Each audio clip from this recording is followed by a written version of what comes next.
Shalom. En esta oportunidad vamos a ver lo que corresponde a la sexta aliyá de la Parashá, Shelach Leja, envía por ti. Sexta aliyá que corresponde a Números capítulo 15, del versículo 17 al 26. En esta sexta aliyá hablaremos de dos temas, uno que corresponde a la misbah de la Jalá y a otro que corresponde a los pecados que se hacían en forma involuntaria y a los que se hacían con premeditación.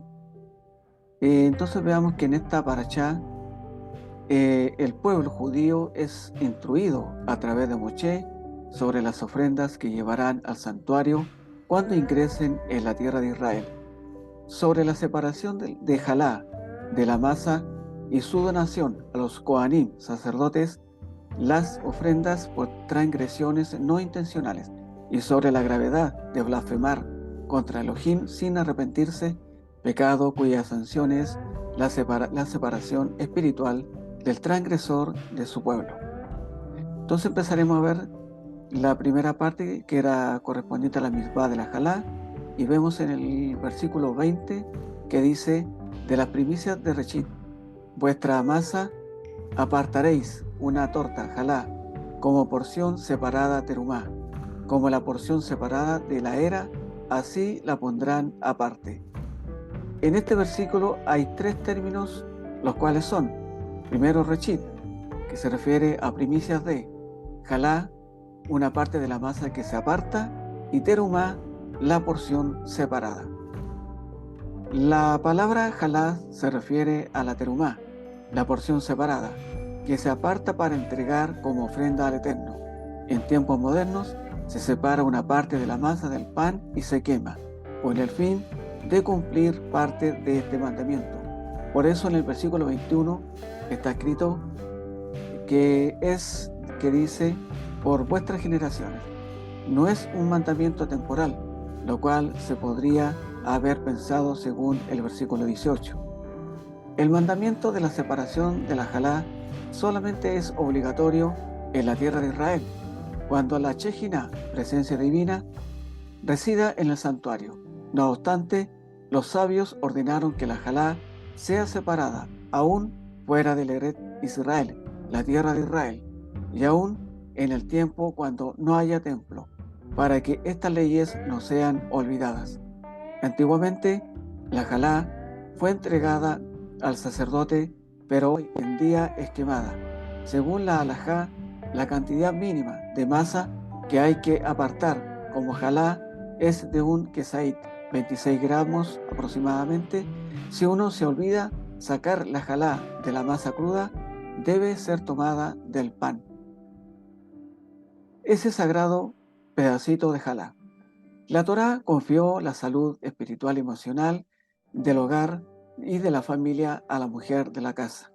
Parte del mecanismo que ayudó a la mujer judía en el logro de su formidable misión fueron las misbot, preceptos especiales que han sido y son parte de su esfera de responsabilidad.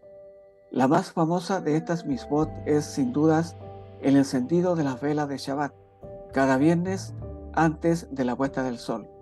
En cierto sentido, todo el centro espiritual del hogar está reflejado en el brillo de las llamas de esas velas de Shabbat.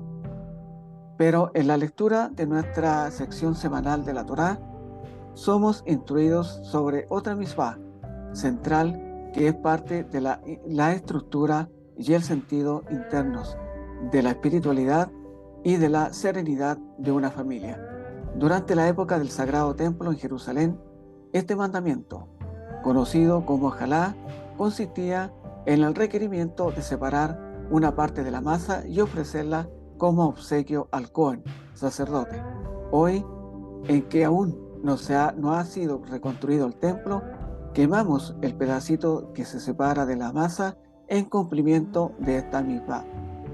El quemar este pedacito de masa está arraigado en el pueblo de Israel, que el pan tan especial que honra nuestras masas de Shabbat es en sí llamado Jalá, por el nombre de la misbah asociada con la preparación del pan. La Torá nos enseña: no solo de pan vive el hombre. De ahí que el pan para que realmente tenga valor más allá de su cualidad física de saciar el hambre, debe de alguna manera estar asociado con la comida, posibilitando al hombre vivir no solo de pan. La Mishpá de Jalá también nos recuerda sobre el rol de la caridad y de la compasión, especialmente en lo que atañe al compartir y distribuir alimentos. El profeta Isaías, en su mensaje de divino desafío que es leído en las sinagogas en Yom Kippur, declara que estamos obligados a repartir de nuestro propio pan al hambriento. Es un imperativo de la Torá ver la necesidad de otros en nuestra misma saciedad, del pan en nuestras comidas. La hospitalidad, la bondad, la caridad, la consideración y la preocupación por los demás está todo englobado en las misbot de los alimentos como parte integral de nuestra tradición judía.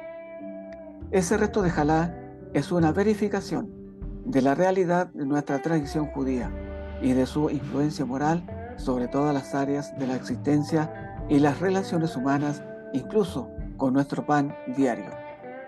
Ahora pasaremos a ver el segundo tema, que corresponde a todos los pecados que se hacían en forma predeterminada y también los que se hacían en forma involuntaria. Versículo 22.